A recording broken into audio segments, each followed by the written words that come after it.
या ठिकाणी जाहीर अभिनंदन करतो। आपण आपल्यासाठी एकदा टाळ्या वाजवा। मित्रहो, 2 सप्टेंबर 2025 ला महाराष्ट्र सरकारने मुंबईच्या आझाद मैदानावर लोकशाहीचा, मी ओबीसीचा तर म्हणेलच, पण लोकशाहीचा गळा घोटून झुंड ओबीसीचं आरक्षण छिनून घेण्याचा प्रयत्न करतोय। मी फक्त 2च मुद्दे सांगणार आहे, कारण वक्ते जास्त आहेत, मोजकं बोलण्याची आवश्यकता आहे। मित्रहो, ओबीसीचं आरक्षण देताना जरांगे पाटलाच्या किंवा त्यांच्या मागण्या कशा बदलल्या या महाराष्ट्राच्या समोर आहेत।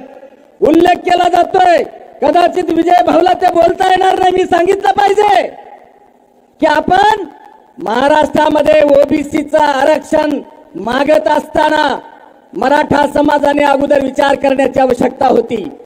हा देशाला स्वातंत्र्य मिळाल्यापासून काकासाहेब कालेलकर आयोगापासून बीपी मंडल आयोगापासून त्या आताच्या सुक्रे आयोगापर्यंत किंवा व्हीडी देशमुख समितीपासून जेवढ्या समित्या आल्या तेवढ्या समित्यांनी सगळ्यांनी मराठा आणि कुणबी वेगळे आहेत आणि मराठा समाज सामाजिक दृष्ट्या आणि शैक्षणिक दृष्ट्या मागासलेला नाही।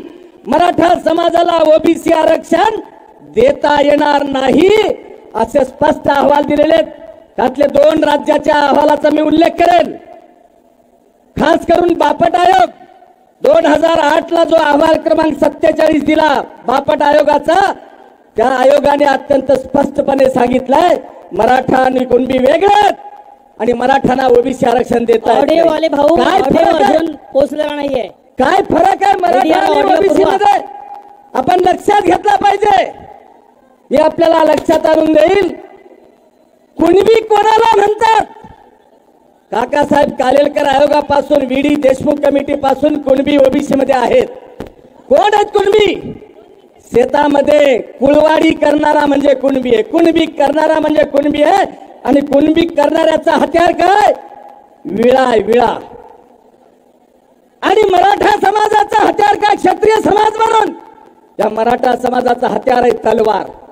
तलवारीला धार कुणीकडून नसते आपल्याला माहिती आहे, आणि कुळवाडी असणाऱ्या कुणबीच्या विळ्याची धार आतून असते। जे गोरगरिबाचं पोट भरायला धान्य कापून ते धान्य निर्माण करतंय त्याला कुणबी म्हणतात।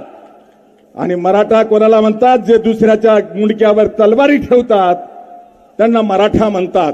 आणि म्हणून येणाऱ्या काळामध्ये विजय भाऊ वडेट्टीवार, आपण महाराष्ट्रातल्या ओबीसीचं नेतृत्व करा। अख्खा महाराष्ट्र 55% 56% असलेला समाज तुमच्या पाठीमागे आम्ही सर्वजण उभा केल्याशिवाय राहणार नाही, एवढा विश्वास आजच्या प्रसंगी देतो आणि जास्तीचं न बोलता थांबतो। जय हिंद, जय ओबीसी, जय शिवा।